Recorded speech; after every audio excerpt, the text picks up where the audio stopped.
मरकजी वज़ीर दाखिला अमित शाह ने बुध के रोज़ लोकसभा में जम्मू कश्मीर तंजीम नौ तरमीमी बिल 2025 पेश किया। दरअसल जम्मू कश्मीर तंजीम नौ तरमीमी बिल 2025 जम्मू कश्मीर तंजीम नौ एक्ट 2019 के सेक्शन 54 में तरमीम करने की कोशिश करता है ताकि संगीन मुजरिमाना इल्ज़ामात की वजह से गिरफ्तारी या हिरासत में रखे जाने की सूरत में वज़ीर आला या वज़ीर को हटाने के लिए कानूनी ढांचा फराहम किया जा सके।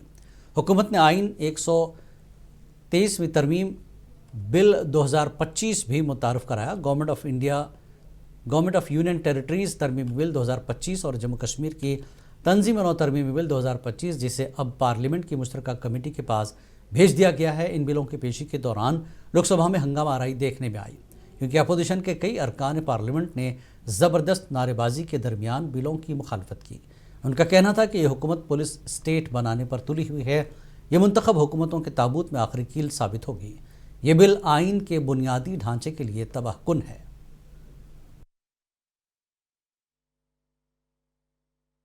महोदय, मैं प्रस्ताव करता हूं कि जम्मू कश्मीर पुनर्गठन अधिनियम 2019 का संशोधन करने वाले विधेयक को पुनर्स्थापित करने की अनुमति दी जाए।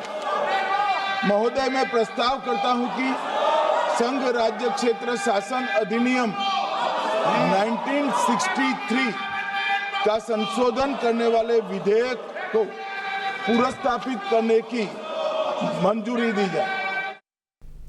मरकजी वज़ीर दाखिला अमित शाह ने आज लोकसभा में जम्मू कश्मीर तंजीम नौ तरमीमी बिल 2025 पेश किया। इस बिल में जम्मू कश्मीर के वज़ीर आला वज़ीर को हटाने के लिए कानूनी तरीक़ेकार फराहम करने की बात कही गई है। अगर वो 5 साल या इससे ज़्यादा अरसे के लिए किसी जुर्म में कैद या नज़रबंद रहते हैं, बिल को मज़ीद मशावरत के लिए JCP को भेजा गया है। दरअसल जम्मू कश्मीर की सियासी जमातों ने इस बिल पर शदीद रद्दअमल का इजहार किया।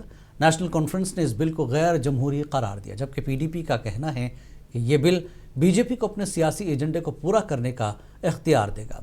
BJP ने इस बिल की हिमायत करते हुए कहा कि ये बिल हर शहरी के लिए इंसाफ यकीनी बनाएगा।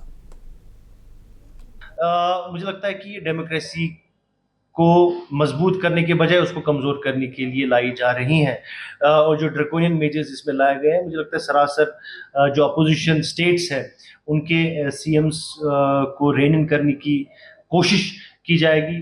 तो हम उम्मीद करते हैं कि ट्रेजरी बेंचेस जो अपोजिशन के जेन्युइन कंसर्न्स हैं उनको देखकर और उस पर गौर करेगी। अब जो आज की बिल है, इससे जो आम लोगों में तासीर था कि कोई बड़ा आदमी, चाहे वो मिनिस्टर हो चाहे वो चीफ मिनिस्टर हो, वो कोई जुर्म करता है तो उस पर कानून जो है वो नरमी से पेश आता है। अब आज जिस तरह से ये अमेंडमेंट होने जा रही है, इससे अगर चीफ मिनिस्टर 30 दिन तक जेल में रहता तो ऑटोमेटिकली वो फिर चीफ मिनिस्टर नहीं रह पाएगा। सीधा सा मतलब है कि कानून सबके लिए बराबर है। और जो बिल है ये सिस्टम में शफाफियत लाने के लिए नहीं है, ये बिल महज लोगों को परेशान करने के लिए है। और खासकर अगर मैं यहाँ की बात करूँ तो यहाँ पे हम हर वक्त यही कहते हैं कि कश्मीरियों पे कहीं ना कहीं की मार तो रहती ही है। और जहाँ पे BJP की हुकूमत नहीं है, इनके चीफ मिनिस्टर नहीं है, वहाँ ये ED के जरिए लोगों को परेशान करेंगे, प्रेशराइज करेंगे ताकि ये अपना सिक्का जो है।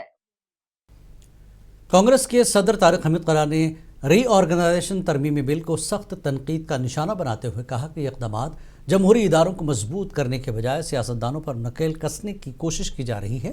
क़रा ने कहा कि BJP के ये इक़दामात उनकी आमिरियत पसंदाना जहनीत की अक्कासी करते हैं। जम्मू कश्मीर प्रदेश कांग्रेस कमेटी के सदर तारिक हमीद क़रा ने इन बातों का इजहार मुल्क के साबिक़ वज़ीर आज़म आनजहानी राजीव गांधी की बरसी पर खराज अक़ीदत पेश करने के बाद मीडिया से किया।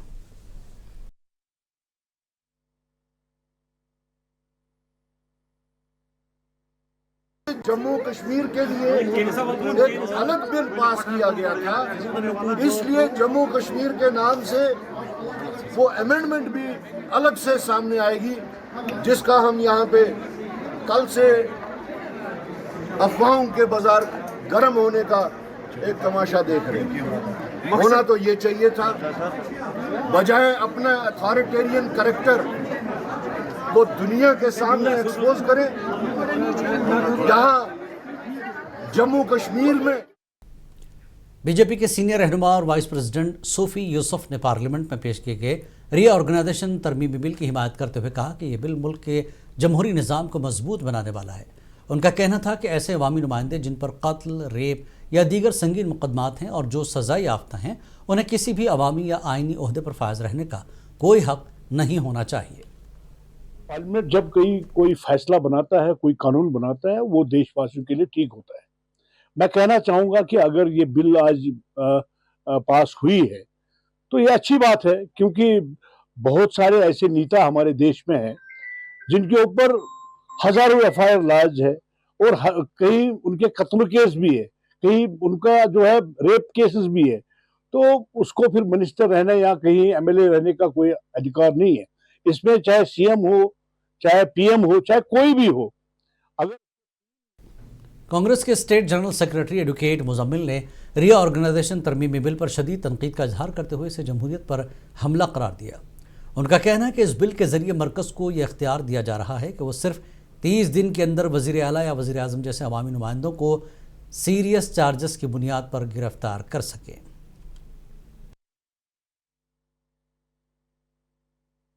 ये बिल्स जो है ये पास नहीं होनी चाहिए। इनसे गवर्नमेंट को जो एजेंसीज है, ईडी है, सीबीआई है, बाकी सब एजेंसीज जो भी गवर्नमेंट यूज करती है अपोजिशन के खिलाफ जो यूज करती है, मेरे हिसाब से ये लोग उस कगार पे है कि उनको ये यूज करेंगे गवर्नमेंट जहां जहां पे इनकी गवर्नमेंट नहीं है उसको टॉपल करने के लिए, खास तरीके से जम्मू एंड कश्मीर के लिए।